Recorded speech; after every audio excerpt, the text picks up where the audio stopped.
هغې د نکاح هم څه نه دي ویلي، د واده هم څه نه دي ویلي. هغه به وایي چې زه به واپس ځم هندوستان ته. تقریبا 12-13 ورځې به تېروم دلته، په 2-3 تاریخ به ځم هندوستان ته، چې لاړم که زما بیا خواهش ونو کېدای شي بیا پاکستان ته راشم، چکر راولګم. مطلب په ویزټ باندې راغلی د بیا به واپس ځي. بالکل په ویزټ راغلی واپس به ځي. د نکاح په دې خبرو کې، په دې واده په دې خبرو کې حقیقت نشته. هیڅ حقیقت نشته، ټول دروغ لګیا دي بس، او روان دي په نیوز او چلیږي. د مسلمانۍ خبره چې ده چې کلمه ویلې ده په دې کې حقیقت شته؟ نه دا هم نه دی ویلي. په خپل مذهب کې د عیسایانو ده، خپل مذهب اوس هم فالو کوي، مخکې هم فالو کوو. دې کې څه حقیقت نشته. مطلب ستاسو په کور کې ستاسو په دې علاقه دیر کې خوشحاله ده؟ ډېره زیاته خوشحاله ده، د پښتنو نه ډېره زیاته خوشحاله ده. دا خواهش لري چې یاره زه د پاکستان ته راشم یو پیر بیا، او بیا وګرځم نور سپاټس وګورم، ټوریزم چې ډېر ښایسته دی. کېدای شي کومراټ ته هم لاړه شم، چې ما داسې اورېدل دي د موبایل او د فیسبوک په لارې چې کومراټ پاکستان کې. موجوده وخت چېرته دي ستاسو رابطه مابطه؟ داسې د پرون د مازدیګر نه ځم چې د هغې بیا رابطه نه ده شوې، وتې دي. تقریبا کېدای شي رابطه څه ټایم وکړله، هېڅ پته نه لګېدلی. چې په ټور باندې دي؟ په ټور باندې وتې دي. د حکومت د طرفه هغو ته خپله سیکورټي مطمئن دی که نه؟ یاره تقریبا 10-12 سیکورټي د حکومت الاؤډ ده، هغو سره ګرځي هر ځای ته. ټیک ده جی. ډېر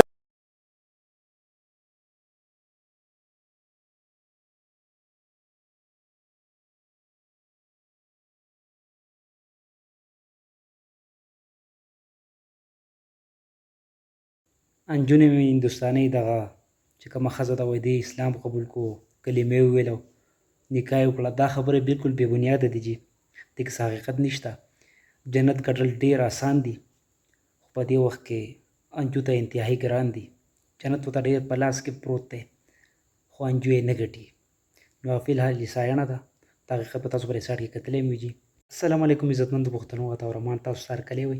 په ریسایډ به تاسو کتلی وي جي، د بردر نصرالله چې کوم د هندوستانۍ سره فیسبوک د لارې د انجو سره کومه رابطه وه، هغه دیر ته راغلی د یوې میاشتې په خاطر په ټور راغلی دی جي. او ویل کېږي چې 12-13 ورځې به تېروي، نو بیا به ځي هندوستان ته. په سوشل میډیا باندې یو غوبل جوړ دی جي، هر سړی وایي چې نکاح یې وکړه، پوه شوې مسلمانه شوه، کلمې وویله، او بس بیا واده وي د نصرالله سره. نو دا بالکل دې کې څه حقیقت نشته، دا بې بنیاده خبرې دي. دا کلیپ به تاسو ما سره کتلی وي جي، دا د بردر زموږ یو ډېر ښه ملګری دی، هغې اوس یو انټرویو کړې ده.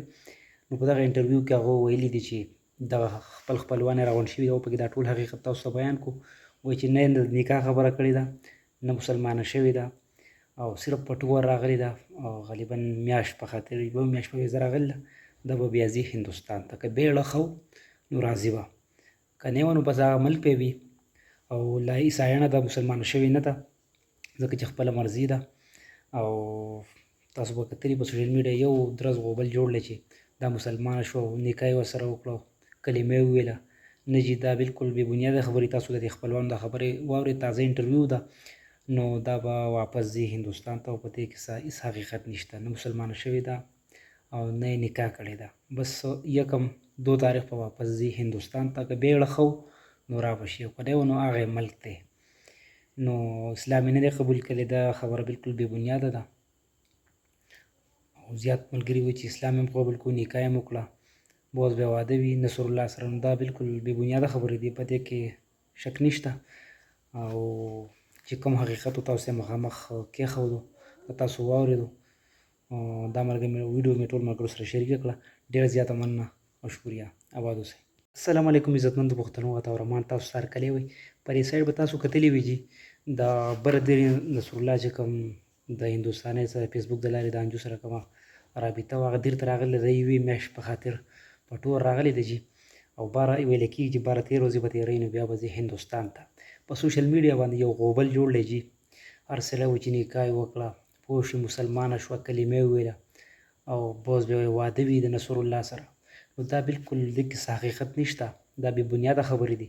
دا کلیپ به تاسو ما سره کتلی وي جي، دا د بردر زموږ یو ډېر ښه ملګری دی، هغې اوس یو انټرویو کړې ده.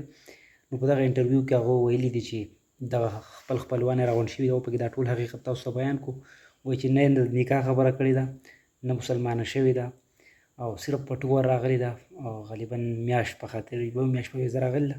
دا به بیا ځي هندوستان ته، که بیړه ښه نو راځي به، که نه وه نو بس هغه ملک به وي. او لا عیسایانه ده، مسلمانه شوې نه ده، ځکه چې خپله مرضي ده.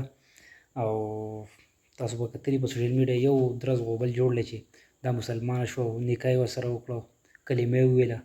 نه جي دا بالکل بې بنیاده خبرې تاسو د دې خپلوانو دا خبرې واورئ تازه انټرویو ده نو دا به واپس ځي هندوستان ته او په دې کې هیڅ حقیقت نشته نه مسلمانه شوې ده او نه یې نکاح کړې ده بس 1 تاریخ په واپس ځي هندوستان ته که بیړه ښه نو را به شي او که نه نو هغه ملک دی نو اسلام یې نه دی قبول کړی دا خبره بالکل بې بنیاده ده او زیات ملګري وایي چې اسلام یې قبول کړو نکاح یې وکړه باز بیا واده وي نصر الله سره نو دا بالکل بې بنیاده خبرې دي په دې کې شک نشته او چې کوم حقیقت تاسو یې مخامخ کېښودو تاسو واورېدو دا ویډیو مې ټول ملګرو سره شریکه کړه ډېره زیاته مننه او شکریه آباد اوسئ